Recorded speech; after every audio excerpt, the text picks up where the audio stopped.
আমির জামাত ফল দিয়েছে, এ যারা ফতোয়াবাজি করছে তাদের জন্য বলছি, আপনারা রাম বাম সেকুলার যারা, তাদেরকে ভোট দেওয়ার সময় কিন্তু আপনারা দিয়েছেন, এবং ভোট দেওয়ার সময় আনন্দে নেচে গিয়ে মানুষকে আবার ফতোয়াও দিয়েছে তারা।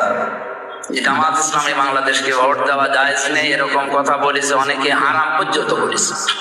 কিন্তু তারা যদি এখন এই ফলের মতো বিষয়টা নিয়ে আমার মনে হয় সামনে যারা জল খোলা করতে চায় ওদেরকে দিয়ে তারা একটা জুলুম করছে জামাত ইসলামের উপরে। ওইটা নিয়ে যারা ফতোয়াবাজি করছেন তাদের জন্য শেষ কথা এই যে আমির জামাত সহ যারা ফুল দিয়েছে এরা কোনো কবরে কোনো লাশের কাছে ফুল দেয় নাই, এরা দিয়েছে একটা মিনার বানানো পাথরের কাছে। তো এটা কিছু কিয়াস আছে, এই যে আমরা শয়তানকে যে পাথর মারি ওখানে কি শয়তান আছে? কি আছে? একটা পাথরের পিলার বানানো, তো ওইটাকে যদি শয়তান মনে করে মারা যায়, তো এই জায়গায় তো আমরা